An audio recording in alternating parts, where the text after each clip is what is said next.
온라인 강의인 2주차 2차 강의 영상 시작하겠습니다. 강의 내용은 제4장 가동범위입니다. 용어, 능동 및 수동 가동범위, 끈느낌, 저항 가동범위, 가동운동 기구와 기법에 대해서 설명드리겠습니다. 가동범위에 사용되는 용어는 능동 가동범위, 능동 보조 가동범위, 수동 가동범위, 저항 가동범위, 통증 회로, 비활성 조직, 수축 조직, 끈느낌이 용어로 사용됩니다. 오른쪽에 용어의 자세한 설명을 보시면 능동 가동 범위는 능동 군수축에 의한 가동 범위 내의 몸의 부위별 운동으로 대상자가 도움 없이 스스로 움직일 수 있을 때 사용되는 용어입니다. 능동 보조 가동 범위는 능동 근수축과 외부 힘의 도움으로 이루어지는 몸의 가동 범위를 의미하고 근육이 약하거나 관절 운동이 불편할 경우 적용되며 환자가 움직일 때 트레이너가 부족한 부분을 도와주는 경우 사용되는 용어입니다. 수동 가동 범위는 외부 힘에 의해 몸의 부위가 가동 범위 내로 움직이는 상태를 말하고 이 운동은 환자가 능동 참여를 할 수 없을 때 사용됩니다. 가동 범위 내 움직일 때 노력이 요구되지 않는다면 수동 가동 범위의 용어를 사용할 수 있습니다. 저항 가동 범위는 능동 근수축 시에 적용된 저항을 대항하며 몸의 부위를 가동 범위 내로 움직이는 상태를 말합니다. 저항 가동 운동은 동작 시 근육 내 근력 약화나 통증을 확인하기 위해 사용되는 용어입니다. 통증 회로는 관절 가동 범위의 일정 지점에서 일어나는 통증을 의미합니다. 이 지점을 통과한 후에 통증이 사라지는 경우 그 지점을 통증 회로라는 용어로 표현합니다. 비활성 조직은 수축이 안 되는 조직을 의미합니다. 예를 들면 인대, 활액주머니, 연골, 관절주머니 및 근막 등이 비활성 조직에 해당합니다. 수축 조직은 근수축과 관계된 조직을 의미하며 예시로는 근육, 힘줄, 신경이 수축 조직에 해당합니다. 끈느낌은 가동 범위 마지막에서 느껴지는 저항의 질을 의미합니다. 질입니다. 능동 및 수동 가동 범위에서 여러 요인에 의해 가동 범위는 제한될 수 있습니다. 제한의 종류는 연부 조직의 제한, 특히 근육의 타이트하게 뻣뻣한 경우나 근육의 불균형인 경우, 연부 조직, 관절 주머니, 관절 주위 조직이 단축된 경우, 신경 긴장, 그리고 자세의 불균형, 관절의 기능 이상 등의 종류를 제시할 수 있습니다.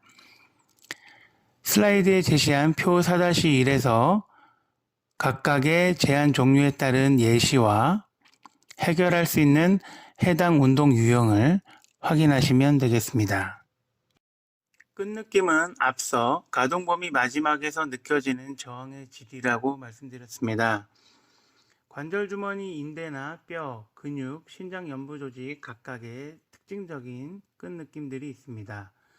정상 끈느낌으로 관절 주머니와 인대성 끈느낌은 약간은 허용되지만 견고한 끝 지점, 마치 가죽 벨트를 늘릴 때의 느낌, 관절 주머니 또는 인대 조직이 ROM을 제한하는 경우, 그 예시로서 어깨 돌림이나 무릎 펴매 관절 주머니나 손목의 노쪽 치우침에 있어서 손목 요측 편위의 인대성 끈느낌을 예로 들 수 있겠습니다. 뼈는 갑작스런 딱딱한 끈느낌으로 느껴지며 뼈가 뼈를 접하면서 ROM을 제한하는 경우입니다. 두 개의 딱딱한 물체가 서로 밀고 있는 것 같은 느낌으로 예를 들어 팔꿈치 펴 시에 느껴지는 제한적인 끈느낌을 의미합니다. 근육 신장 시의 끈느낌은 늘리는 또는 고무 같은 끈느낌이 있습니다. 근육의 단단함은 ROM을 제한할 수 있고 두꺼운 운동용 고무 밴드를 늘릴 때와 같은 느낌이 납니다. 예를 들어 단단한 뒤 넙다리 근 상태에서 무릎을 펴고 다리를 들어 올릴 때 또는 짧은 장단지 근 상태에서 발목을 당겨 올리기를 할 때 느껴지는 끈느낌으로 생각하시면 되겠습니다. 연부 조직 근접에 대한 끝느낌은 물컹한 끝느낌이 있습니다. 마치 단단한 베개를 서로 미는 느낌으로 근육과 지방 조직이 서로 밀리면서 ROM을 제한하는 경우에 느낄 수가 있습니다. 예시로서 팔꿈치 굽힘 시에 두 갈래 근이 아랫팔에 닿을 때 또는 무릎 굽힘 시에 종아리가 뒤 허벅지에 닿을 때 느낌을 연상하시면 되겠습니다.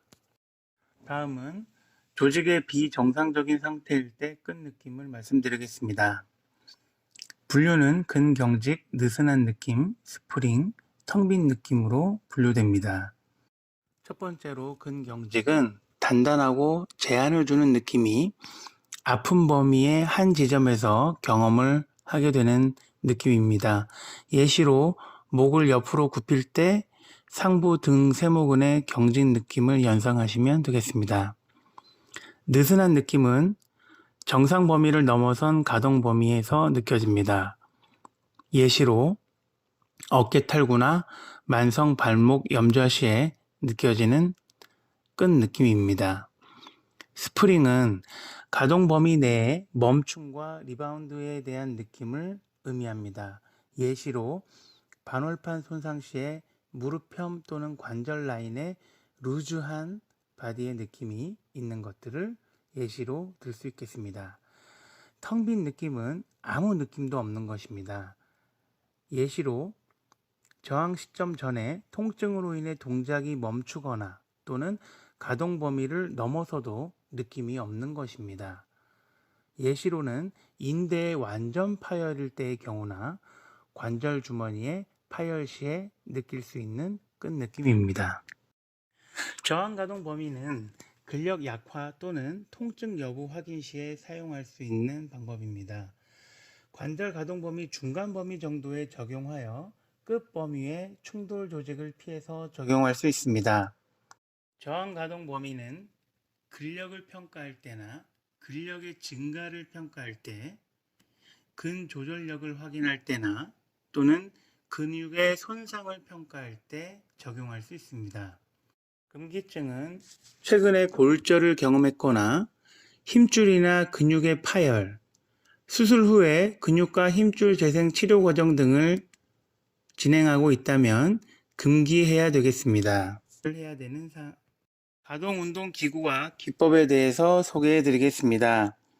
우선 가동 운동 기구는 제한 관절의 재활에 사용됩니다. 지속적 수동 운동 기계는 수술 후 관절 강직 감소 목적으로 사용되고 고정의 부작용을 방지하는 용도로 사용됩니다. 왼쪽부터 상체 근력계, 움직이는 팔이 달린 팔 가동 범위가 가능한 자전거를 활용해서 팔의 능동 보조 및 수동 ROM 운동에 사용될 수 있겠습니다.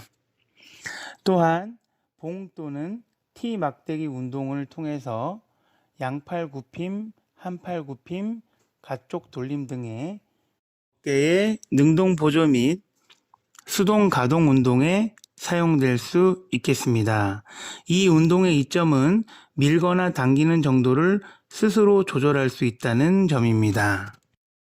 계속 이어서 T막대 운동으로 바깥 돌림, 안쪽 돌림 운동을 하고 평과 안쪽 돌림을 결합한 형태의 운동, 수평 벌림과 모음이 결합된 형태의 운동을 능동 보조 및 수동 가동 운동에 의해서 밀거나 당기는 정도를 스스로 조절하는 능동적인 운동의 형태를 확인할 수 있습니다.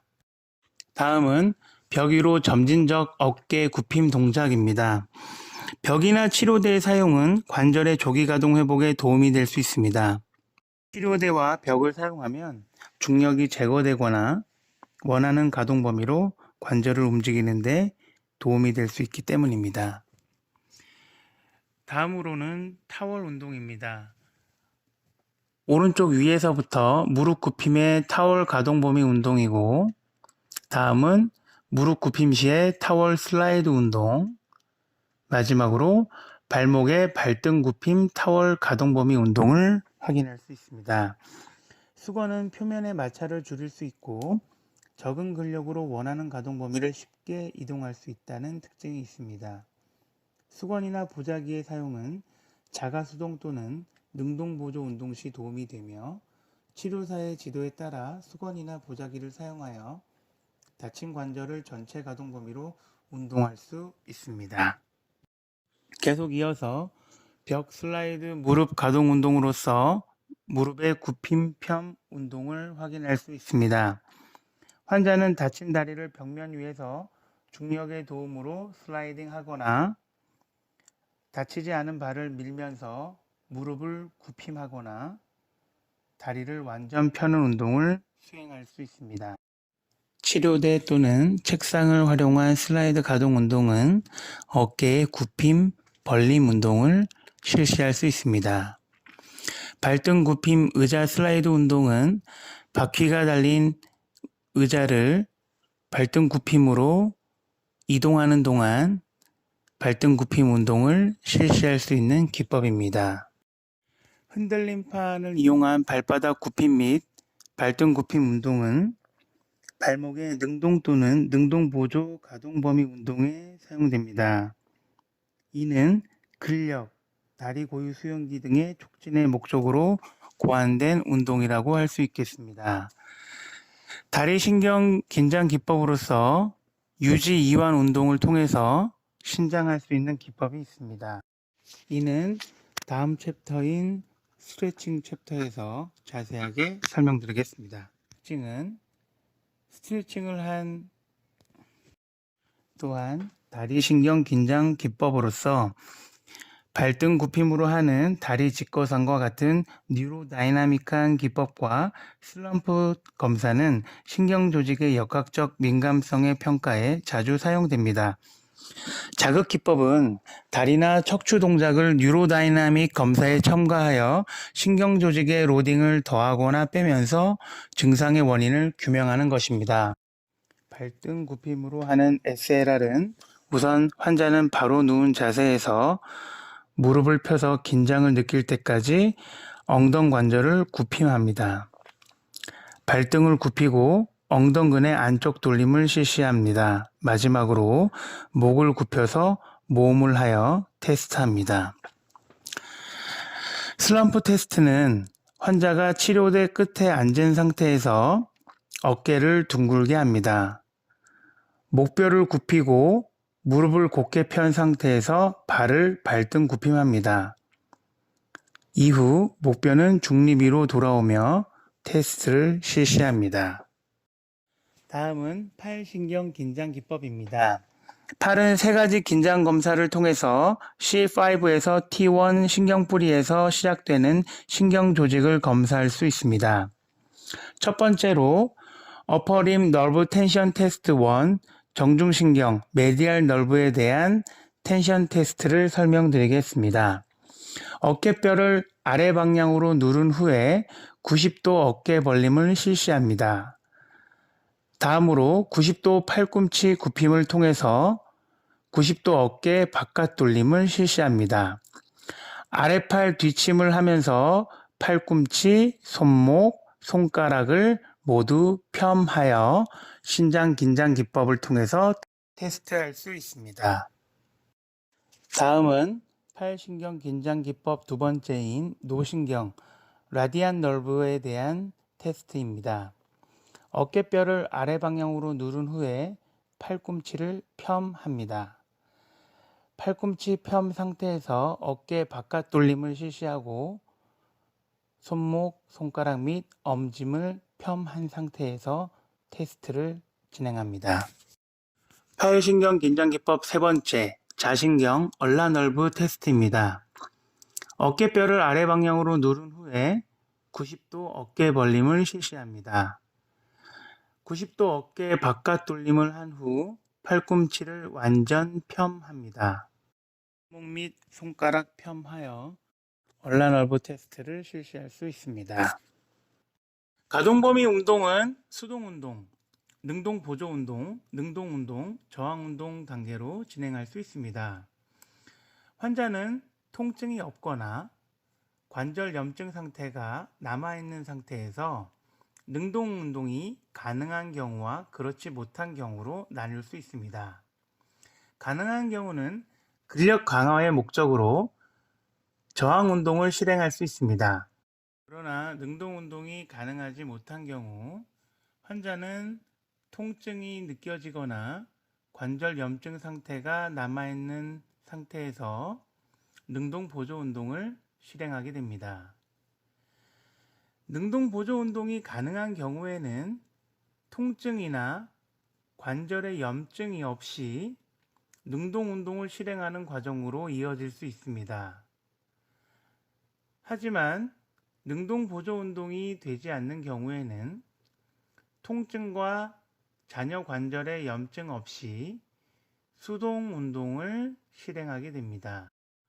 수동 운동이 진행되어 통증이나 남아있는 관절의 염증이 없이 능동 보조 운동을 실행하게 됩니다. 능동 보조 운동이 계속적으로 진행되면 통증이나 잔여 관절 염증 없이 능동 운동을 실행합니다. 능동 운동을 계속적으로 진행하여 근력 강화 목적의 저항 운동으로 진행될 수 있습니다. 이로써 수동 운동, 능동 보조 운동, 능동 운동, 저항 운동은 대상자의 통증과 관절 염증 상태가 면밀히 분석된 상태에서 가동범위 운동 유형에 따른 가능 여부를 확인하여 운동 진행 알고리즘에 따라서 가동범위 운동을 실시하여야 되겠습니다. 다음은 제5장 스트레칭입니다. 가동범위 제한, 사용되는 용어, 기능에 대한 근육 길이의 효과, 스트레칭의 신경생리학과 효과, 모달리티의 효과, 기법, 지침과 관련 내용, 동적 스프리팅에 대해서 말씀드리겠습니다. 가동범위 제한 요소에 대해서 말씀드리겠습니다. 저희 교재 표 5-1에 기재되어 있는 내용처럼 가동범위 소견은 같은 방향에서 능동운동과 수동운동 감소와 운동 도중에 통증이 발생되는 경우에 원인은 타이트한 관절 주머니나 인대, 관절 내부의 장애로 의심할 수 있고, 감별 진단은 수동 관절 운동 검사와 특수 검사와 진단 절차를 통해서 감별 진단할 수 있습니다. 치료 중재로서 관절 가동술과 ROM 운동을 활용할 수 있습니다. 같은 방향에서 능동 운동과 수동 운동 감소와 끝범위 통증이 발생하는 경우에는 근육 힘줄성 제한이 원인일 수 있습니다. 유연성을 분리시키는 특수 검사를 통해 감별 진단하고 치료 중재로선 스트레칭을 활용할 수 있습니다. 능동 운동 감소와 수동 운동의 정상적인 경우에는 근육 약증을 의심할 수 있겠습니다. 감별 진단은 근력 검사로서 실시할 수 있고, 치료 중재는 근력 강화 운동으로서 근육 약증을 해결하는 방향으로 진행할 수 있습니다. 같은 방향에서 능동 운동과 PROM은 정상이나 운동 도중 통증이 발생하는 경우에는 비활성 조직 손상을 의심할 수 있습니다. 의심되는 구조물을 분리시키는 특수 검사를 통해 감별 진단을 하고, 치료적 중재로서는 손상된 특정 조직과 특정 환자 문제를 확인하여 중재를 실시할 수 있겠습니다. 한 방향에서 정상적인 능동 운동이 가능하고 운동 도중 통증이 발생하는 경우, 반대 방향에서 수동 운동이 정상적으로 진행되면서 끝범위의 통증이 발생되는 경우 수축성 조직 손상을 의심할 수 있겠습니다.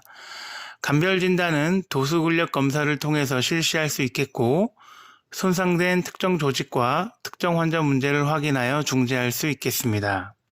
아래 관절 저운동성에 영향을 주는 요소인 상자 5-1을 보면 고정, 조직 외상, 근육 불균형, 신경근 질환, 제한된 이동성, 예를 들어 척수 손상 이후에 휠체어 생활로 전환된 경우, 자세의 부정렬, 예를 들어 둥근 어깨의 경우, 선천성 기형, 예를 들어 등뼈의 옆 구분증이 나타난 경우, 후천성 기형, 예로서 과도한 등뼈 뒤구분증이 나타난 경우, 바닥에 앉아있는 좌식 생활 스타일이나 비활동성 등이 관절 저운동성에 영향을 주는 요소로 확인할 수 있겠습니다. 다음은 스트레칭에 사용되는 용어입니다. 유연성, 스트레칭, 과가동성, 저가동성, 협력근이 있습니다. 유연성은 하나의 관절이나 연결된 여러 관절을 완전한 가동 범위로 제한과 통증 없이 움직이는 능력을 말하고, 스트레칭은 연부 조직의 가동성을 증가시키기 위한 치료적 방법, 즉 구축을 해결하는 용어로 사용됩니다. 과가동성은 관절 가동 범위가 정상보다 큰 경우 오버 스트레칭을 의미합니다. 저가동성은 관절 주위 조직의 적응성 단축으로 인한 움직임 제한된 형태를 의미합니다. 협력근은 특정 움직임을 함께 일으키는 근육, 즉 상호 억제를 통해서 특정 움직임을 일으키는 주동근과 기란근은 협력근 관계에 있다고 할 수 있겠습니다. 이번 슬라이드에서 관절 가동 범위의 과가동성을 확인하실 수 있겠습니다. 왼쪽부터 전신 관절의 과가동성을 보여주는 오버스트레칭 모습을 확인할 수 있겠고, 가운데 그림은 뒷굽이 무릎 대상자를 확인하실 수가 있습니다. 마지막 가장 오른쪽에 있는 좌쪽 곁인대인 얼라 콜라테럴 리가먼트 염자로 인한 엄지의 과가동성을 확인할 수 있겠습니다. 다음은 기능에 대한 근육 길이의 효과입니다. 길이 장력 관계는 근수축 시 근육의 위치를 토대로 근긴장을 발생시킬 수 있는 근육의 능력을 의미합니다. 근육이 길어지거나 짧아지면 힘을 발생시키는 근육의 능력이 바뀌게 된다는 의미입니다. 근육은 중간 가동 범위 지점에서 수축할 때 최대의 힘 발생을 일으킵니다. 그러므로 근육이 해부학적으로 너무 짧아지거나 길어진 자세에서 근수축을 하도록 요구되면 힘을 발생하기가 어려워지는 것입니다. 이것은 과사용 손상 환자를 검사할 때 고려해야 하는 중요 사항입니다. 근육 유연성이 제한된 환자는 기능적 활동을 수행하는 데 필요한 힘을 발생시키기가 어려울 것입니다. 그러므로 그 환자는 근육 약증과 관련된 손상을 당하기 쉬워집니다. 기능에 대한 근육 길이의 효과는 길이 장력 관계로 설명될 수 있겠습니다. 스트레칭의 신경 생리학을 설명하기 위해서 결합 조직의 특성을 말씀드리겠습니다. 결합 조직은 스트레칭과 직접적으로 관련되는 많은 특성을 가지고 있습니다. 탄성은 스트레칭에 대한 조직의 능력으로 안정 길이로 되돌아가려는 성질입니다. 탄성은 신체 활동을 하기 전에 준비 운동으로 수행하는 스트레칭처럼 근육을 단기간 스트레칭할 때 주로 관찰됩니다. 준비 운동으로서 스트레칭은 자신의 한계 지점까지 근육을 수동적으로 늘린 후 약 5 내지 10초의 짧은 시간 동안 스트레칭을 유지하는 것입니다. 이런 스트레칭은 근육으로 가는 혈류량을 증가시키고 근육을 스트레칭되기 이전의 길이로 되돌아가게 만듭니다. 다음으로 신장성입니다. 신장성은 스트레칭할 때 새로운 길이로 늘어나는 근육이나 힘줄의 능력입니다. 근육을 반복적으로 스트레칭하고 스트레칭하는 시간을 30초 이상 적용했을 때 신장성은 일어날 수 있습니다. 대개 이런 유형의 스트레칭은 연부 조직의 유연성을 증가시키려는 치료 계획의 일부로 적용될 수 있습니다. 연부 조직의 재짐인 파손은 그 조직의 탄성 능력보다 더 큰 스트레칭 강도가 적용되었을 때 일어날 수 있습니다. 파손은 대개 탄도적 스트레칭이 적용되었을 때 관찰됩니다. 예를 들어 가동 범위의 끝 지점에서 강력한 바운딩이 반복적으로 일어나거나 또는 무게를 달고 다리를 흔들 때 나타날 수 있는 것입니다. 콜라겐 조직의 신장성을 보여주는 스트레스 스트레인 곡선으로서 그 내용들은 확인할 수 있습니다. 그림을 보면 가로축에 스트레인 변형, 세로축에 조직에 가해지는 스트레스 부하가 있습니다. 스트레스가 증가되면 변형이 진행됩니다. 말단에서 탄성 범위로 계속적으로 변형이 진행되다가 어느 정도 최종 강도에 이르면 가소성 단계로 넘어가게 되고 영구적인 변형이 시작됩니다. 가소성 단계에서도 계속적인 스트레스가 가해지면 병목 현상이 일어나고 더 많은 스트레스가 가해지면서 파열, 파손에 이르게 됩니다. 정리하면 원래 길이로 돌아갈 수 있는 회복 가능한 변형은 말단 영역에서 탄성 영역에 해당하고 영구적인 변형에 해당하는 영역은 가소성 영역과 파손에 이르는 영역에 해당합니다. 이로써 스트레칭의 신경생리학 중 부하에 따른 변형의 현상을 스트레스 스트레인 곡선을 통해서 확인할 수 있었습니다. 스트레칭의 신경생리학입니다. 골지 힘줄 기관과 바깥근섬유 근방추에서 각각의 신경 연접으로 척수 수준에서 스트레칭의 신경생리학을 설명할 수 있겠습니다. 신장반사는 기계적 수용기를 자극하여 중추신경계로 근육 힘줄의 길이와 장력에 대한 정보를 보내는 신경생리학적 현상입니다. 이들 기계적 수용기로서 근방추와 골지 힘줄 기관이 있습니다. 근방추와 골지 힘줄 기관의 활동은 스트레칭과 수축 동안 손상으로부터 근육을 보호하는 것입니다. 근방추는 근육의 길이 변화에 반응하고 골지 힘줄 기관은 근육의 늘어남과 근육 긴장에 반응합니다. 근육이 스트레칭 되는 동안 근방추가 근육 긴장의 증가를 느끼면 스트레칭의 양에 대한 메시지가 중추신경계로 전달됩니다. 그리고 그 자극이 근방추로 다시 되돌아와서 반사적 수축을 일으킵니다. 이는 스트레칭 절차의 효과를 제한하는 결과를 가져옵니다. 근방추는 탄도적 스트레칭에서처럼 특히 근육 길이의 변화에 민감하게 반응합니다. 반대로 골지 힘줄 기관은 관련 근육의 반사적 이완을 일으키기 위해 근육 긴장의 증가를 감지하여 중추신경계로 그 메시지를 보내게 됩니다. 스트레칭을 8초 이상 길게 하면 골지 힘줄 기관의 자극이 근방추의 자극을 억제하여 결과적으로 스트레칭된 근육이 이완되게 되는 것입니다. 다음은 스트레칭에 대한 모달리티의 효과입니다. 우선 능동 준비 운동은 조직 온도를 증가시킴으로써 연부 조직 신장성을 증가시키는 데 도움을 줄 뿐만 아니라 단축된 조직의 이완과 신장에 더 효과적으로 작용합니다. 열 치료는 치료적 스트레칭의 부가적 방법으로 많은 임상시설, 병원 및 운동시설에서 이용되고 있습니다. 표층 열 치료는 약 1cm 정도 조직 깊이까지 온도를 높이는 치료 방법으로서 여기에 속하는 치료법으로는 온수포, 유체치료, 따뜻한 월풀, 파라핀욕 등이 있습니다. 반대로 5cm 깊이까지 열치료 효과를 갖는 신부열 치료로는 초음파 치료와 신부 투열 치료가 있습니다. 수동열 치료는 작은 부위에만 가열을 하는 반면 능동 준비 운동은 전체 근육군의 열 효과를 갖게 됩니다.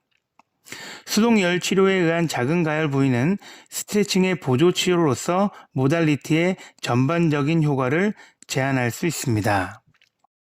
조직의 신장성을 증가시키는 수동열 치료의 이점은 모달리티를 제거하면 몇 분 이내에 빠르게 감소되는데 이것을 스트레칭 윈도우라고 합니다.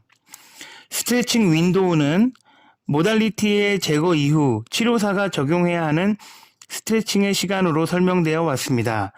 스트레칭 윈도우는 신부 투열 치료로 했을 때 3.3분보다 길지 않고 표층열 치료를 했을 때는 더 짧아집니다.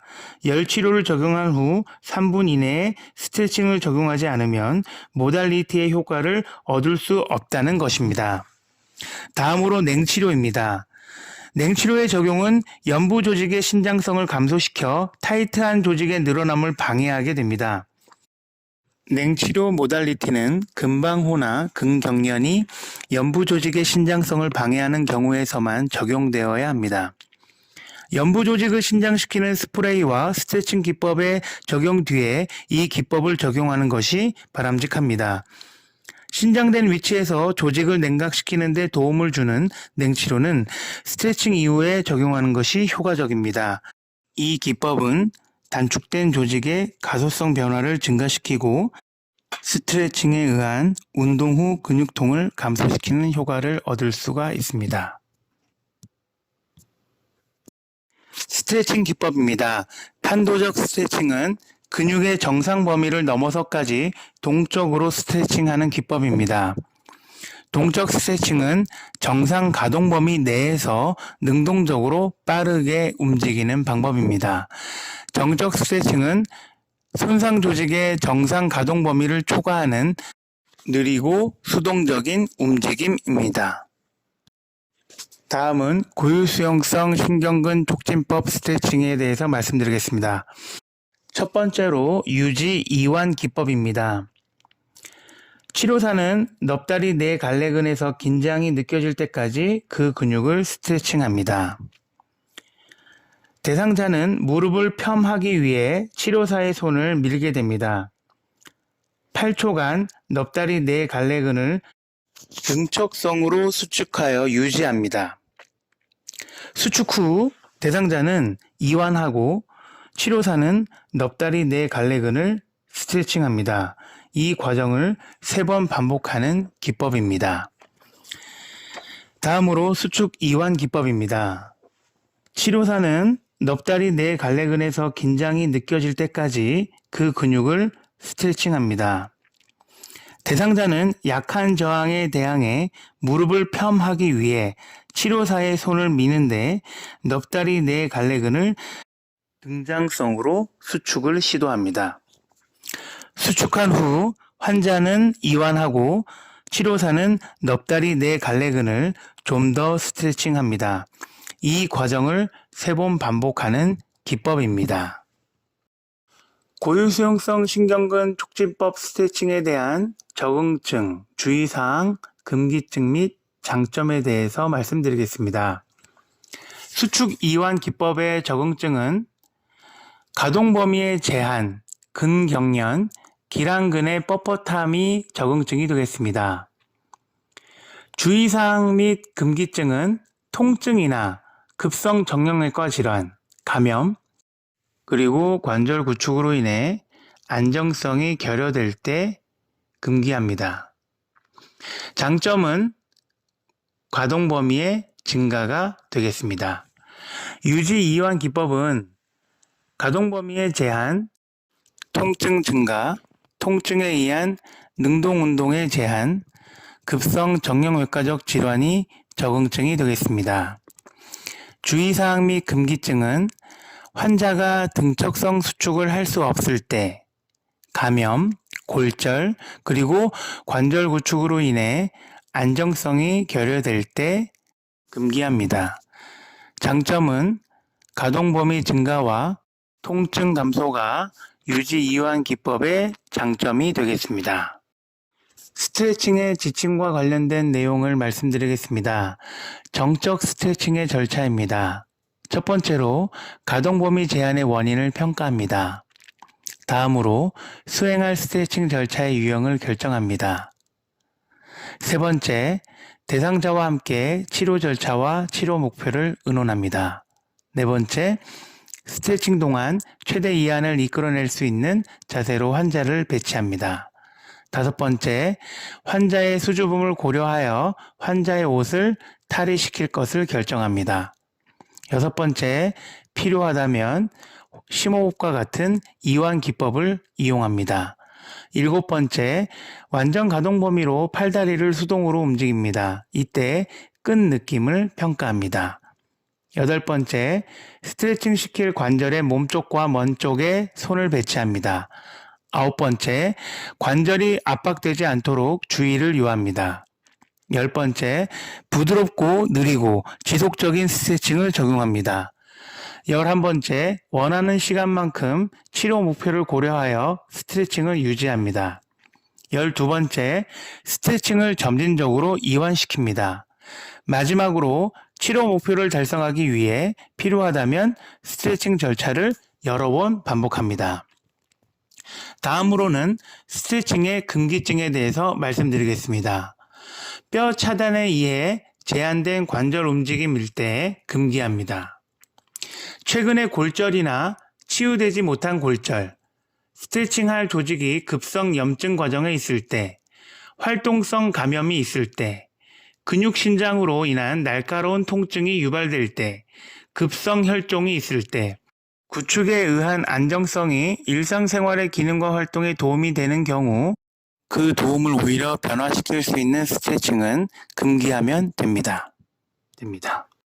마지막으로 동적 스프린팅입니다. 동적 스프린팅이나 기계적 스트레칭이 관절 구축이나 가동 범위 제한을 가진 환자의 치료에 도움이 됩니다. 기계적 스트레칭에 이용되는 장치들은 동적 스프린팅 시스템이나 가동 범위 브레이스처럼 복잡할 수도 있으며 커프 웨이트나 중력처럼 매우 단순할 수도 있습니다. 이들 기계적 스트레칭 장치는 다양한 변이에도 지속적인 부하를 제공해 주거나 다양한 변이에 따라 다양한 부하를 제공해 주기도 합니다. 그래서 기계적 스트레칭 장치는 효율적입니다. 타이트한 조직에 낮은 부하와 장기간의 스트레칭을 제공하기 때문입니다. 이런 낮은 부하와 장기간의 스트레칭은 연부 조직의 가소성 변화를 일으켜 관절 가동 범위와 연부 조직 유연성을 증가시킵니다. 그림을 보면 무릎과 팔을 위한 가동 범위 브레이스, 커프 웨이트를 이용한 무릎과 팔꿈치 스트레칭 기법입니다. 가동 범위 브레이스와 커프 웨이트로 이루어지는 기계적 스트레칭의 예시가 되겠습니다. 유연성과 근육 길이의 증가를 돕기 위해 많은 다른 방법들이 치료사나 대상자에 의해 수행될 수 있습니다. 이들 방법과 이론들을 모두 이용해도 각 개인이나 활동에 맞는 가장 효율적인 방법이 무엇인지를 결정하는 것은 쉬운 일이 아닙니다. 치료사는 스트레칭 프로그램의 목표를 결정해야 합니다. 가소성 스트레칭이 근육 길이를 증가시킬 수 있는지, 활동을 위해 스트레칭 프로그램이 근육을 준비하고 워밍업 시킬 수 있는지, 스트레칭 프로그램으로 손상을 치료할 수 있고 관절의 유연성을 증가시킬 수는 있는지, 스트레칭 프로그램을 왜 시작했는지를 생각하고 또 각 스트레칭 방법의 과학적인 측면을 생각해 봄으로써 운동 치료의 중재로서 스트레칭 기법을 잘 활용하실 수 있을 것이라고 생각합니다. 이상으로 온라인 강의 2주차 2차 강의 영상을 마치도록 하겠습니다. 오늘 하루도 너무나 수고 많으셨습니다.